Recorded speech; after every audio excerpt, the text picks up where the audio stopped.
Firstly, the issue of a gun amnesty that is a few days away, if you want to put it that way. What's the latest on that? Well, quite frankly, today, the draft of the order to ensure that it happens and the gazetting of it are supposed to be done. The gazetting of it will be by special order. I rather suspect that this afternoon the Assistant Commissioner David Ramnarayan would have spoken to Mr. Cecil Durjan to finalize all the places where members who want to bring in voluntarily their weapons will be itemized, and all of that will be in the official gazette. We feel that 1st of September is an appropriate time. It will be for a month, and we would like also members of the religious faith-based grouping at the police force, headed by the chaplain, and his members are going to be accompanying those policemen that are going to be taking delivery of all those firearms that are going to be voluntarily delivered into the police stations. It is just an option that we have and one tool in the toolbox, as it were. We have to do a lot more to prevent these arms and ammunition from coming in through the very long borders that we have in Brazil and in Venezuela, and even those who are bringing in through customs security, bypassing customs security when they send in these big containers, loads of goods, as we have seen on some occasions where guns have been found by the customs authority with goods coming into the country. So it's going to be a difficult task. A lot of the Taurus revolvers that we see around the place are from Brazilian made. Many are from American made, and some from other Latin American countries and so on. And it's going to be a very difficult thing. But we are trying, and one of the things that we have to try is this option of voluntary handing over to the police station that will be designated to ensure that we at least have some through that method. I hope that people out there are going to bring in their firearms that are unlawfully possessed, and hopefully that is going to help, because it is important that at least these options be tried out. It has been tried out in other countries, and it is a useful option really that we can do, to take for purposes of ensuring that we do this help in this high crime spate that we have. All right. Continuing in the same vein, I'm assuming that after the amnesty, there's going to be a serious clampdown once yes. you are caught with an illegal weapon. Oh yes, the full brunt of the law will have to take its course after you would have granted this amnesty period. Those who are then caught with illegal firearms must face the full brunt of the law thereafter, because you're granting an amnesty, and if indeed you go to their homes or you get information and you find it in their possession, they'll have to pay the penalty. And the penalty is largely a jail term for being in unlawful possession of firearms. All right. The issue of resources for the joint services. I know when you came in, you made a move to have community policing vehicles handed over to units that didn't have vehicles to respond in many times to cases or to calls for help. How is that going, and is government moving to re-equip some units with vehicles? And in terms of maintenance, is there going to be some difference in how the vehicles are maintained now? Because the common thing is you see police vehicles and after a while they start deteriorating. Is there some issue now with putting in a measure of accountability to say like a unit is responsible, and unless it's damaged in a chase or something, it should be maintained in good condition all the time? Well, it depends. That latter question has to do largely with the discipline driving of police vehicles and taking care of police assets generally. We have seen the police force take charge of certain vehicles and do a lot of recklessness with them, and they then become derelict very early. We want to stop policemen from doing unauthorized driving, going to other areas where they're not supposed to go, do their private businesses and so on. It is wrong. But this kind of norm has been institutionalized. The police really feel that they could do it. So we are going to set up a logbook system where they go and address that through the logbook system. And we might ask for demotions of police drivers who are reckless with the vehicles. But also to instill in them through what you call exhortations from senior ranking members in the police force, telling these drivers, take care of those vehicles. And so that we don't see it after just a month, they're crashing up and becoming derelict and so on. It is very important that that be done at the behest of the policemen who are driving themselves and their superior officers who are going to warn them and exhort them to ensure that they take care of the vehicles. As regards the other matter of policing community vehicles being granted to the police, it was a necessity for me to do that because when I heard that lots of police stations in and around the country do not have transportation, I had to take the vehicles from the policing community groups that were in the compound of the Home Affairs Ministry then, Public Security Ministry then, and give it to the policemen that are in need, the police stations that are in need. I thought it advisable on my own to instruct the unit head, Mr. Pompey, from the police community group unit, please, if we could get the 12 or 11 vehicles, I think, and deliver it to the police commissioner. We did that. Oh yes, it is not taking away community policing groups that are actively with vehicles. I haven't taken away any from them. Okay. And so you need the policemen to be more involved with patrols, and the only way they could do patrols is if they have transportation. And the transportation was lying there. Why not? Give it to the police. Luckily, too, in this budget, the capital for the police, the capital budget, would see approximately $300 million going for more resources for transportation, body armor, more arms and ammunition.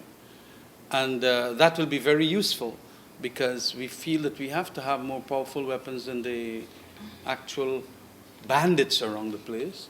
We have to have body armor because it is an extremely ludicrous thing to ask policemen to go to a home where there's firing of gunshots and they don't have the protective gear. No policeman, being a human being, will want to do that unless you are Sharpiko and you will go into the range of fire at any stage with that kind of courage and so on. No, it is going to take a lot from policemen to do that kind of brave thing without the body armor that any normal policeman doing that kind of thing will want. And so indeed, we have put up a capital budget in the sum of more than $300 million. And I'm hoping that it will be approved. I rather suspect it will be approved.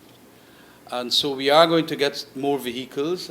I plan to get about 20 more vehicles. I plan to get lots more vests, what you call the vest, the bulletproof vest, and things like that, to help the police. We are also going to get some more equipment too for policing community groups, and hopefully they're going to utilize it. Utilize those items that will come their way. It will help. But the biggest thing is also the manpower. The established numbers of policemen, we are almost 1,500 to 2,000 short. I know there was a move to increase that amount. Yes, and well, the present establishment is 1,500 policemen short. We had wanted to increase it, so if we increase it by another 1,000, it's 2,500 people will be short. But just to get what is the existing establishment going, we need 1,500 more policemen. And we have been trying, especially in Berbice, I've been trying to ask young men in that area to join up the police force. But they're saying that they would not because the salary is very low, and some of them don't like the training, and a number of them feel that it is too dangerous a job. But I am urging them out there, if you want a better security for your country and your community, you have to come forward and be the brave ones to get involved in the police force, get the necessary training, and be part of that which you would like to see happen, that is, a better security and protection and serving the interest of the community. There's no other way out. And I'm pleading with young men out there. It has a future, the police force, and now we are going to try to increase the salaries for policemen. We are doing a number of things also to ensure that if you are injured in the course of duty, you are going to have special insurance that's going to take care of your family and so on. All of that I'm looking into, because I could understand that indeed when policemen are shot and injured or even shot and killed, sometimes their family members do not have sufficient monies to take care of them and their young children, the wife and the young children. But we are looking at all of that, and there will come a time when the economics of the situation is going to get better and police force members are going to have better salaries. At the present moment, that could only be a 5% increase, as we have done here for public servants, and whatever other increases that we can give. But it is important that for the security of your communities that you also join up and not only feel that you can call upon policemen that are existing there every time. Please come on and do that. The other thing has to do with better police administering of the various police stations. We have to ensure that not too many people are in administrative areas. We take them out from administration to do the actual core policing work. It is very important. So you shift, there's a shift. And that's right. Yeah. And like licensing arrangements, why have about 10, 12 people all over the regions being in licensing when you can process those kinds of things through civilian arrangements? Mm-hmm. And I'm urging that that also be done as part of the administering the new regime under this administration for purposes of ensuring that more police do their core police work rather than do minor things in administration. You have to have administration. Mm-hmm. We are talking also about increasing intelligence, the information network on the ground that we can pick up as to who did the robbery there and so on. Police have these little information networks that they could go and tap into. And sometimes they require a stipend. Some of these informants, they want a couple dollars to tell the information. Just like how we manage that Ramlal murder because of the $5 million award that was out that helped in some way, although there was better interdepartmental and intergovernmental agency working too. But it does help for the informants to come forward when they know that there is a little bonus to have by virtue, yes, and a reward to have. The other aspects of the matter have to do with the new technologies that will be a more long-term thing, like more CTV cameras in and around the streets. And I've managed to tweak from the IDB program called the Citizen Security Phase 2 program, a large sum of money that was intended for the police force and other matters to be brought along into what is called a command center or an emergency room scenario. We are going to have many cameras all across the city's streets and a command center that could actually see what's happening. I would like the command center to be manned by civilians, and we're going to have a big wall in which you could see all the TV cameras, and you can actually trace the incident. Mm-hmm. Even it will also be utilized for purposes of ambulance services, the fire service, and the police service, and the patrols in and around. On that screen, you could literally know where a patrol car is, and if there is a robbery, let's say at Robb Street, and the patrol car is on Regent Street, you divert immediately the closest patrol vehicle to the scene of where the crime is or where you get the call. That also requires getting your 911 working, and that will definitely be part of the spending into getting that 911 working. And those are things that we have in store. The monies are going to be disbursed for that because we have managed to tweak it almost $2.5 million US. As we are on the issue of international assistance, what about training and the assistance from the the training countries? Is also obviously going to come. We have the Justice Education System, JES program out of Canada.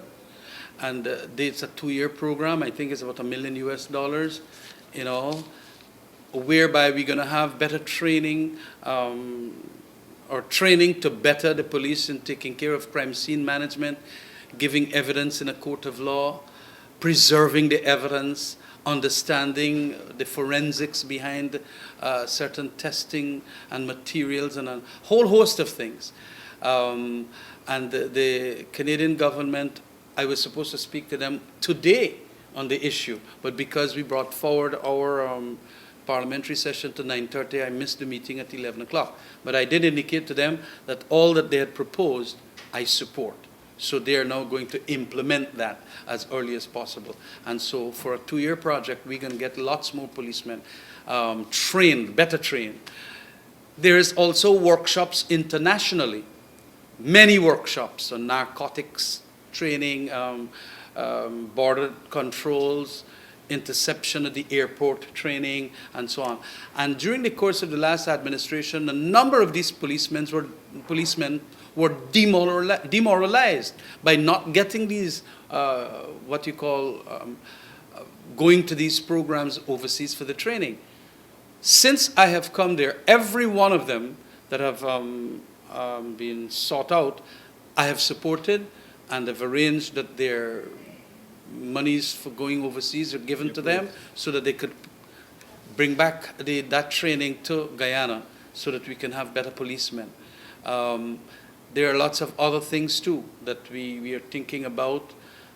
We have to have lots more presence in and around other areas in the communities through the patrols, vehicular patrols, but also we have to use other methods that are well known and are well worth it, like the mounted branch, have more horses and so on, as we have indicated in that strategic plan.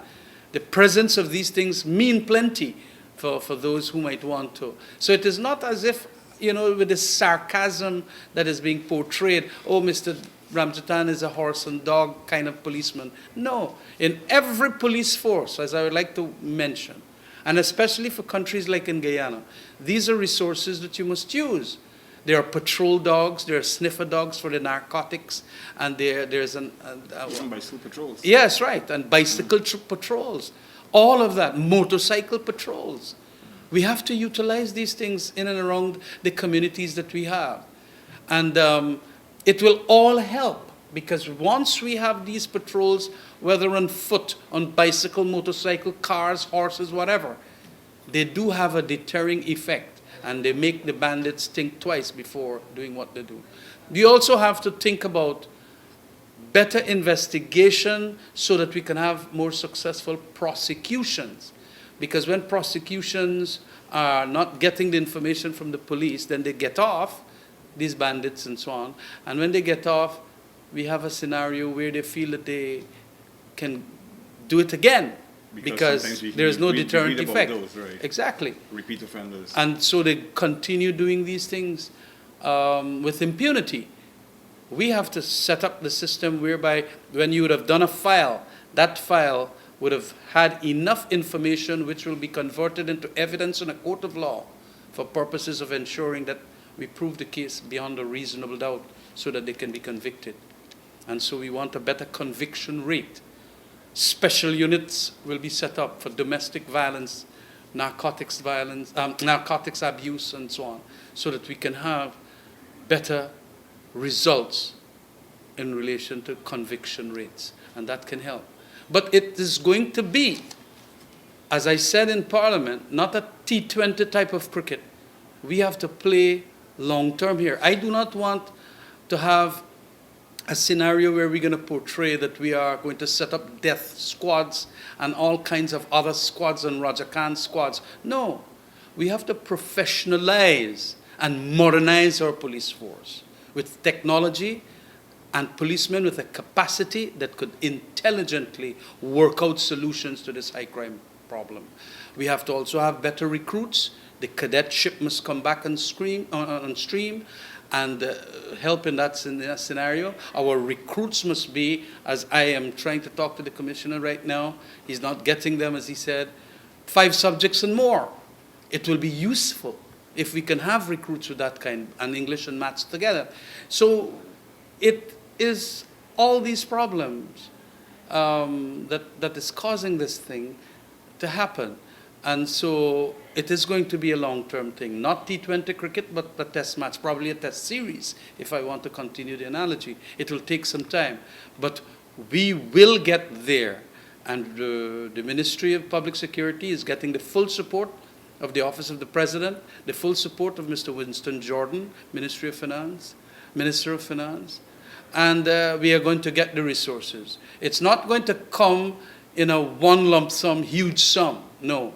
It is going to come in accordance with the needs and also the capacity of the Ministry of Finance to finance these things.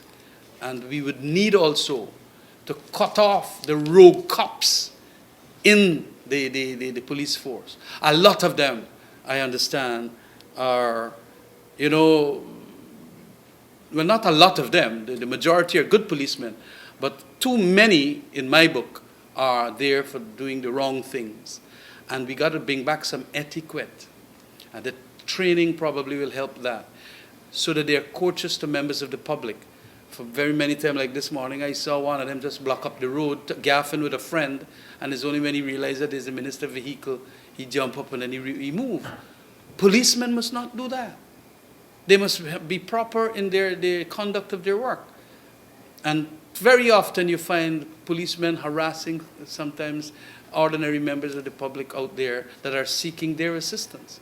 So there must be lots more courtesy in the delivery of police services. Of course, once you do that, you build confidence in the public. And that's force. again, Right. it is so true. Yes. Because then people will regard policemen as honorable noblemen who are there to serve and protect, rather than to burn their genitalia, as we saw. And we are going to get rid of all these rogue cops, not like the previous administration that promoted some of them, that burnt the vulnerable little boy at Lenora. No, we are going to ensure that we also put on body wire and the body cams on people who are brave enough to help us to catch some of these rogue cops when they come for their bribes and all of that. And that is how we're going to do it. So we need a partnership with members of the community also, in kind of what he calls sting operations to get to the bad cops, because they're there. Every police force has them. And so we have to work with the community, and I'm pleading with members of the community to start sending in the information. I've gotten lots of information, some of which I've passed on to the commissioner, and some of which he has utilized to ensure that some of these cops are caught. And so once we rid them of that, we build a public community relationship with the policemen, confidence will be built. And lots more people who know the information out there are going to inform the police, and the police are going to go and do their job, rather than they being fearful of informing the police. But it is, I find, light that will be at the end of the tunnel soon, and we're going to ensure that we catch all these bandits. There is a very major other point I want to make, and that has to do with that we have to do some social programs to ensure that young people are not idle enough now to go on to life of crime. Yes. We have to start talking about youth employment, youth skills training, and that is why we are getting the commanders into the various divisions to do that. Commander Mansell in West Demerara has been doing a wonderful job of it. Hicken in Division A, doing a wonderful job of it. We want to build on that. And we want to build on that so that people are going to see that there is no profit in crime, and to direct their lives into the legitimate directions so that they can create wealth through genuine work. It is very important. Well, thanks for the interview. Okay. And